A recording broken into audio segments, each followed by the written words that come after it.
Hello there, Fundamentals of Ukulele Part 4. So we're going to keep building upon chords. Really in this, we're only going to add 2 chords that we didn't cover in the key of C. So 4 of the chords are going to be exactly the same. So if you remember, video 1 was the C major scale. Video 2 was the movable major scale. Video 3 were the chords in the key of C. And then now we get to the key of G. So to carry over from the key of C to the key of G, we keep the G chord, the G major chord, the 3-finger chord. And if you don't know this chord yet, go back to video 3. C chord stays, so those are our 2 major chords that stay. And then we have 2 minor chords that stay, which would be the E minor and the A minor. So the 2 new chords that we're going to add are going to be 1 minor chord, which is B minor. And this one's a challenge, because your first finger optimally has to bar the 2nd fret of string 3, string 2, and string 1.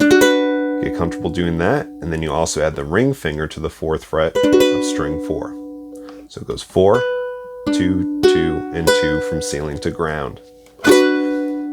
All right, the other chord we add is the D major. So if you remember in the key of C, we used D minor, which was 2nd fret, and 1st fret of string 2 in the open 1st string. 2, 2, 1, 0. All right, so the only difference between D minor and D major is this note that we play with the 1st finger, which is what's known as a major 3rd note. So here it's on the 1st fret for D minor. To make it a major 3rd, you just sharpen this note by 1 fret, so you go to fret 2. So you can rearrange your fingers so they stack up like 2nd fret, 2nd fret, 2nd fret, and then the 1st string's open. Another way to do it is once you're comfortable with that B minor chord, you just move your bar over to strings 4, 3, 2, and then you want string 1 to be open. So instead of barring it like this, kind of come up on that middle knuckle right there. So leave room for it. And a third way to play it is to then just bar it straight across and add your pinky to fret 5 of string 1. I don't use this one quite as much, but it's another possibility if this one's too tough. Of course, you can always use 3 fingers. All right, so to recap that, we're going to give you the numerical value of each chord as we go alphabetically through. So we have major 1, G. Minor 2, A minor. Minor 3, the new chord, B minor. Major 4, C.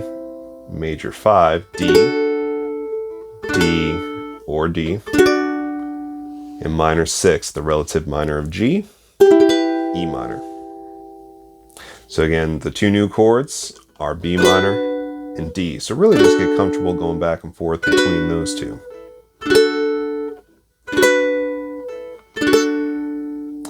All right, and to put this along with our popular progressions, the 1950s doo-wop progression would go, in this key, would start with G. Then E minor, C, and D. This kind of sounds like Earth Angel, which is totally a 1950s doo-wop song. So G, E minor, C, and D.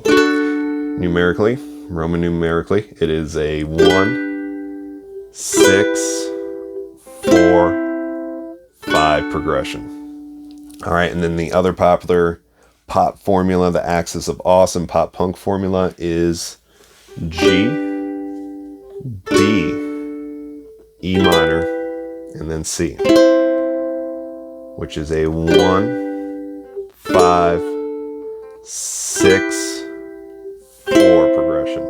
And as I play it, it totally sounds like Fight Song by Rachel Platten, I think was her name. But it sounds like a whole bunch of popular songs.